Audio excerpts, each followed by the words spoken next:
Bonjour à tous, j'espère que vous allez bien. Nous voilà pour une toute nouvelle vidéo. Aujourd'hui, nous allons suivre la vidéo précédente qui est la maternité, la conception.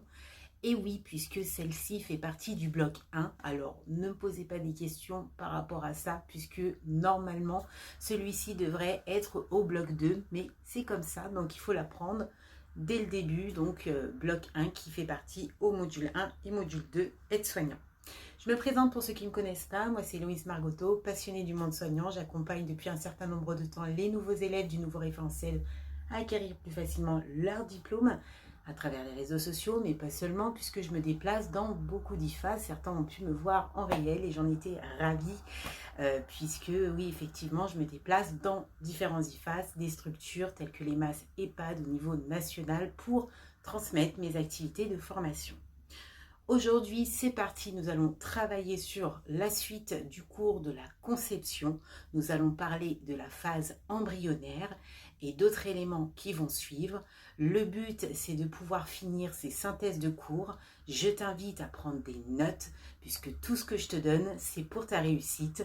Nombreux pourront le confirmer. Ils ont suivi cette chaîne YouTube, ils ont révisé à nos côtés et ils ont obtenu leur module, leur diplôme, et je tiens à leur féliciter encore une fois. C'est parti.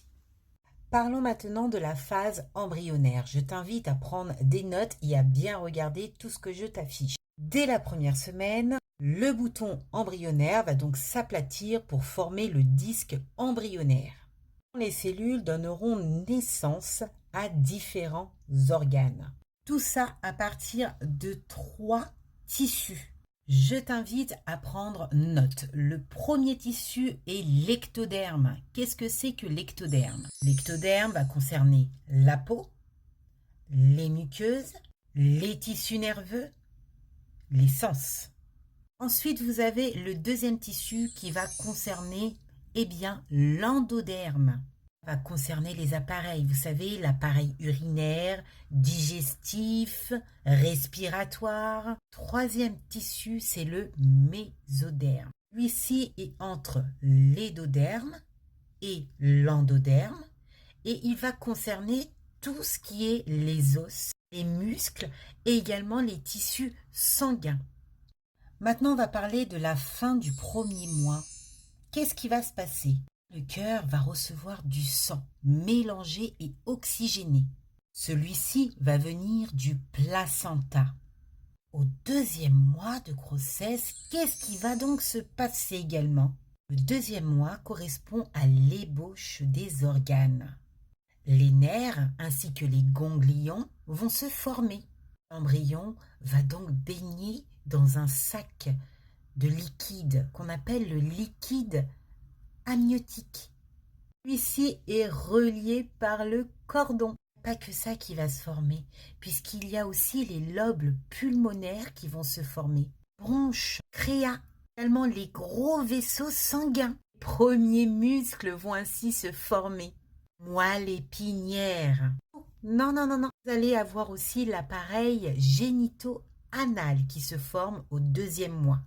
Le visage va ainsi commencer également à se former, dessiner, à vrai dire, ainsi que les yeux, les paupières, les oreilles. Les membres vont donc s'allonger petit à petit et vont terminer par ce qu'on appelle des palettes. Vous vous rendez compte? Tout ça au deuxième mois. Maintenant, on va parler du troisième mois. Là, on parle de la formation du fœtus, puisque celui-ci va prendre forme. Oui, une forme humaine. À ce stade, tous les organes sont déjà formés, vont continuer à se développer progressivement. Le visage va devenir de plus en plus arrondi. À ce stade, le sexe peut devenir visible. Là, les premiers mouvements vont apparaître. À bien retenir que durant la phase embryonnaire, c'est une période où la femme enceinte ainsi que le fœtus est très vulnérable. Car les maladies durant cette période, rubéole ou autres, peut atteindre le fœtus, donc provoquer des malformations. Donc vu qu'on a terminé avec les 3 premiers mois de grossesse, nous allons parler de la phase fœtale. C'est la phase de croissance. On va donc passer au 4e mois de grossesse. Durant le 4e mois, les organes deviennent fonctionnels. Oui, à ce stade, le foie va donc fabriquer de la bile. Mais pas seulement, le rein aussi va jouer son rôle, il va sécréter de l'urine. 5e mois, c'est trop mignon puisque le fœtus est en capacité de sucer son pouce. Les cheveux ainsi que les ongles apparaissent.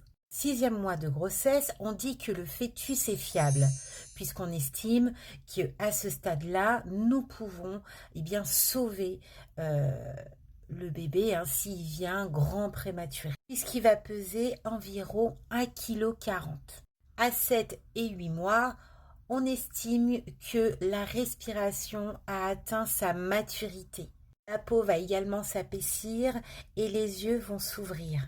Il y a 9 mois de grossesse, il est prêt à naître. Les résidus non assimilables vont s'accumuler dans le cordon qui va donc former du méconium. Le poids est de 3 kg, 50 cm. Et ça, je dis à peu près puisque chaque bébé est différent. On va parler maintenant du développement des annexes. Donc les annexes sont le placenta, le cordon ombilical, les membres et le liquide amniotique. Absolument connaître, le placenta a 3 fonctions. La fonction hormonale, puisque celui-ci au 4e mois va sécréter ce qu'on appelle des hormones, œstrogène et progestérone. Le placenta va également avoir un pouvoir sur la régulation du métabolisme. Il intervient aussi sur les glandes mammaires, dont la sécrétion du lait. Il assure aussi la filtration des déchets. La deuxième fonction est tout simplement sa fonction d'échange gazeux et nutritif. La dernière fonction du placenta, c'est la fonction de protection. Celui-ci, il sert de barrière de protection. Maintenant, on va parler du cordon ombilical. Il va se composer de 3 vaisseaux. Ces 3 vaisseaux sont très gros, sont gros.